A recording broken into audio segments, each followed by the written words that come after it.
Hey, welcome to part 2 of the Super Smash Bros. Melee playthrough. And in case you weren't paying attention last time, I am Kodo. And I'm still Sid. And we got this hand here. Yeah.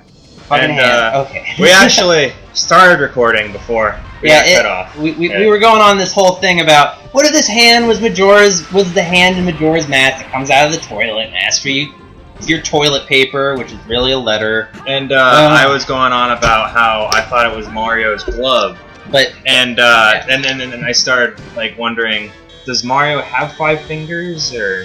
And then you were like, Japan freaks out about 3 fingers. Yes. But my theory now is that this hand is a child's hand because the Smash Bros. Characters are toys, and like I'm thinking like this whole game is just the kids playing with their toys. Like, what if Mario met Link? Yeah, it did. It did have some kind of intro like that in the first for Smash Bros. For Nintendo 64. Like a kid playing with his own. Could I beat Link? I bet I could with my own hand. Like that kind of thing. Like toys rebel. It's like Toy Story, and they're rebelling against their human overlords. Yeah. Well, yeah, I'd play with I'd pretend my hands were explosions happening around my toys. Oh man. Yeah. That's what I'm thinking now. That's what this hand is. It's just a kid playing, pretending his hand is a rocket. Why does he wear gloves? Well, it's not really necessary. It's just no, it's just like the game's interpretation. Like, you know, what's kind of cool. A lot of people don't realize this, but you can in fact actually use Fox's deflector shield to make those rockets that the hand shoots at you. Crazy hand. Yeah, I almost said crazy hand. Make the rocket shoot That'd be back a great at title for him. Great name, Crazy Hand. Yeah. Well, no, there is a crazy hand. There's a crazy hand? Yes, there is a crazy hand. You'll see it in maybe one of the next parts. Oh yeah, the crazy. There's 2 hands. One is crazy, one is schizophrenic, and the other one is like, whoa, what's up with this guy? Oh, the game's already over, or is there more? There's a second. In this case, a third. I'm guessing there's more then. Yes, there is more. Well, not in the actual fight, but this is like this kind of. I don't know if this is supposed to be reminiscent of a Star Fox game. I guess a bit. The music, maybe.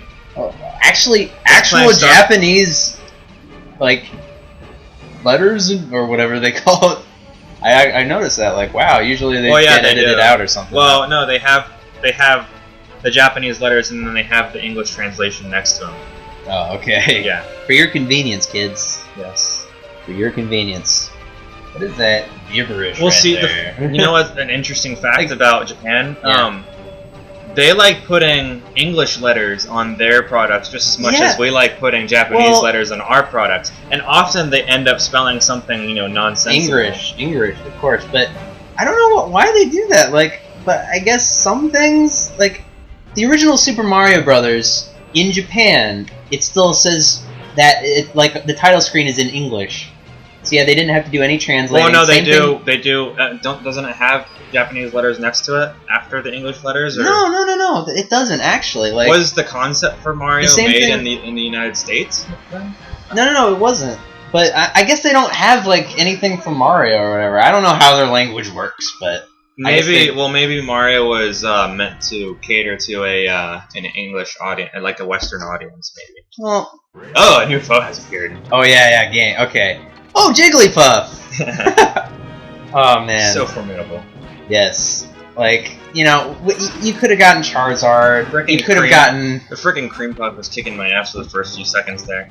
Yeah, I don't know. Like, you get 2 cute Pokemon. Like, of course Pikachu, he's the mascot. He's got to be in it. But Jigglypuff, come on! I don't know why they decided to put Jigglypuff in Charizard. there. Well, they put the I know. starter Pokemon in Brawl. I know, but I want to... Yeah, that works, but I don't know why. But I don't know why Jigglypuff of all other Pokemon. Yeah. Well, I remember reading on like. I mean, I guess Jigglypuff is sort of in a way kind of like a clone to Kirby in the way that it floats around. Yeah. Okay, but then you have Kirby. He's basically the same thing. He does the same thing. He puffs up. I think Kirby. The only thing similar is that they're both round and they puff up and they fly around and they're. Yeah. But Yeah. Jigglypuff makes you go to sleep. Jigglypuff, You have to be freaking retarded to get caught in Jigglypuff singing in this game. You really you have to stand still and let Jigglypuff catch you on that actually, for it to work. Actually, something I read is that Pikachu is not intended to be the mascot for Pokemon. Turns out Clefairy was. Clefairy was? Yeah, Clefairy was. And like in the early material, like the early promotional material, there was a huge emphasis on Clefairy. But the anime chose Pikachu instead, and so of course because the anime, like it's the first thing Americans saw, and like it's a big deal. Oh, I guess. Pikachu just became the de facto mascot. Well, what was that Pikachu project thing that they were working on? Was that the first movie? Pikachu Project? Yeah, there was something labeled Pikachu Project in that's what 99. No. That's what they call they at the beginning of every Pokemon movie they show like a short. It's a Pikachu short. And that's what they call them. Pikachu Project 99. Well, 99. That was the year that it was made, not the. Yeah. They'd have to have messed up a whole lot of Pikachu projects to get all the way to 99. The movies come out like a year, like in Japan they come out a year ahead. So yeah, it's actually. Well, why am I talking about? Whoa! Oh my God! No, please. Loading. Okay. Just to let people know what's happening. Yeah, it's loading right now, and we want to make this clear. It probably could do this forever, so we're probably gonna want to edit this out right now. We're back. We had a little bit of a technical hiccup here, but everything's fine now. We're all fine now here. How are you? Okay. All right. And for some reason my capture card decided to lag audio here.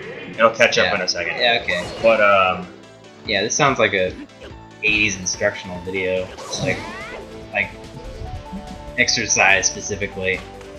Billy Blanks would probably be like telling you to feel the burn at this point. But yeah, and like something I noticed before, like this doesn't seem to be the same voice actor of Link for Ocarina of Time, and yeah, just Ocarina of Time because that's the only one where he's an adult. Right. Before.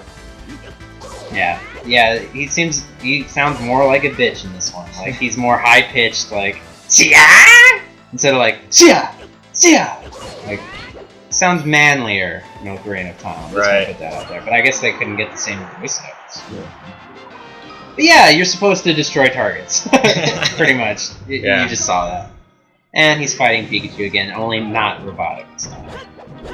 And oh my God, they had theme music. He doesn't kick my ass. Oh, good. Because that shit is embarrassing. And yeah, for some reason I did a lot better with Link in this time around. It seems also it depends game to game. I use Fox in the Nintendo 64 and the GameCube version more often. But I guess in Brawl they kind of changed the physics for Fox, so he's not quite. He doesn't feel quite the same, and I don't like to use him as much. I use Link in Brawl. I forgot what I was gonna say. Oh wait, yeah, now I remember. What's that? Like the Smash Brothers series has that like logo, which is two lines like in a circle. Like, does that mean anything, or is it I don't know. Like... I'd have to look at it. This game series is like Lost. It's just got these things that you might never know. It's mysteries, and there's almost no story. But well, there's a reason for it. Oh, there's a story in Brawl. Well, yeah, there's a story in Brawl. But in Melee and the N64 version, you're supposed to just assume you're a kid playing with his toys. Yeah.